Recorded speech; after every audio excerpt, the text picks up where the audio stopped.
The federal government has joined forces with the banks, telcos and an Australian body investigating financial crimes in a bid to crack down on online scammers. This is an initiative that was announced by the Financial Services Minister Stephen Jones in the last hour. He joins me live now. Stephen Jones, great to see you. I know that you are aware of how prolific these scams are now and the different ways in which they come directly to our phones, and it's really hard to tell the difference between a scam and something legitimate these days. So what exactly have you announced today and how will it work? This is just the next phase in our scam busting agenda. We stood up the National Anti-Scam Centre last year. It's working. We're doing website takedowns of fake investment scams. This newest initiative, we're calling it the Intelligence Loop or the Intel Loop, is gathering data from the banks, the telcos, the National Anti-Scam Centre, and feeding that through in real time. If we detect a fake SMS message or a fake phone call, we're intercepting it. In some instances, we're able to warn the victim or the potential victim in real time that they're about to receive a phone call or they have received a phone call from one of these criminal organisations. And the next phase after this will be even more web takedowns of the fake phishing sites. To make that real, Laura, your listeners would have seen text messages on their phones, whether they're from Linked or pretending to be from Linked or from Coles or Woolworths around bonus credit points and the like. Typically, they're phishing exercises. You press one of those bloody blue links and you go through and they invite you to upload your credit card details and other details.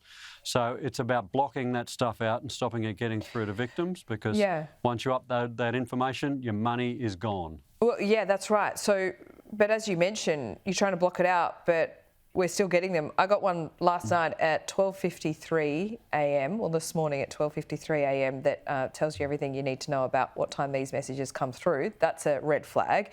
Hey, legend, your Coles Rewards points are about to do a disappearing act, time to cash in. So, look, there are a few red flags in that particular message, but if you're talking about blocking them, it's not, well, you're not blocking them. Some are still getting through. A lot, I imagine.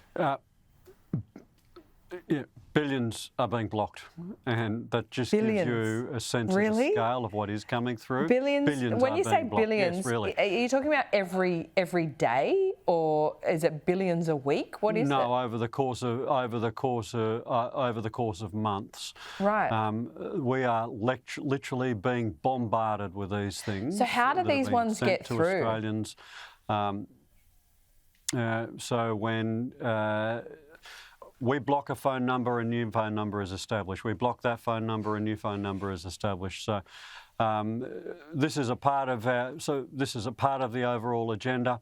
The next phase of it will be our telephone registry, which will have even more capacity to block more of the phone calls and the SMS messages.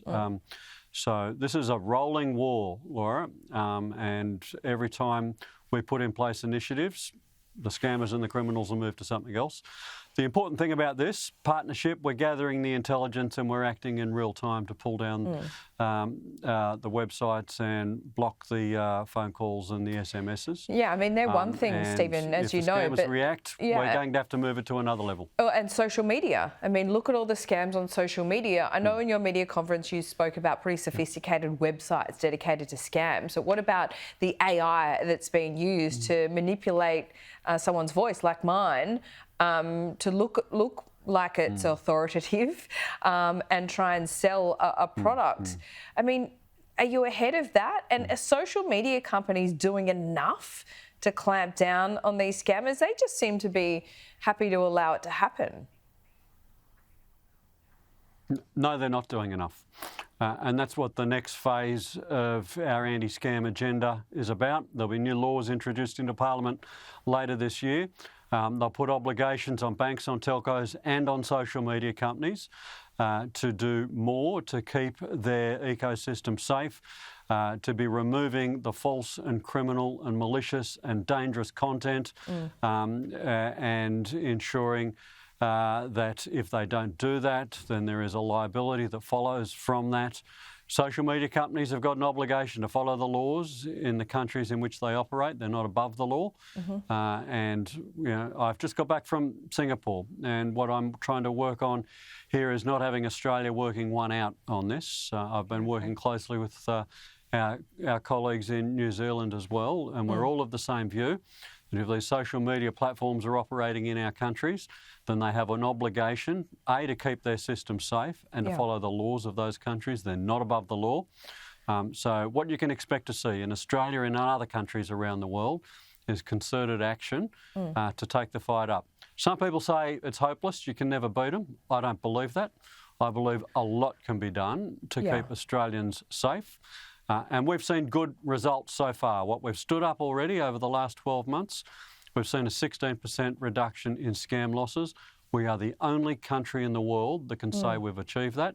So I don't think it's hopeless. I think there's a lot we can do. What about Peter Dutton talking about clamping down on social media companies when it comes to the age limit? He wants to see it at 16. He says it can be done and you throw everything at it, essentially. He's talking about, there being an adverse tax component added to these social media companies. He also, in his words, extended the hand of friendship. He wants to do this in a bipartisan way.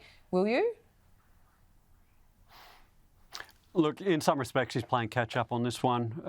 We have not really. You haven't put an age limit on it. We're piloting some... You haven't landed it on an age limit. He says 16. It's actually not true. There's not a Let me just be quite clear. There's not a contest over whether we want to have age limits in place for people, for kids on social media platforms. Two things need to be done. Yes, we need to have technology that works and systems that work, which is why my colleague Michelle Rowland is piloting some technology at the moment to see how we can actually make this work. Anyone can stand up and make a media conference. What matters is having the technology, the systems and the laws that work. That's what we're working on at the moment. Happy to work with Peter Dutton and others, by the way, if he's going to be on board with this to get legislation and stuff through Parliament. Happy to work with him and others. But I want to say something else. It's not just about keeping kids away from the harmful content. It's about getting some of this bloody harmful content off the platforms in the first place. Some of this stuff just shouldn't be there. Violent, malicious, criminal content should not be on the social media platforms. This ain't about free speech. It's about a decent society. Stephen Jones, thank you for your time. Appreciate it. Good to be with you.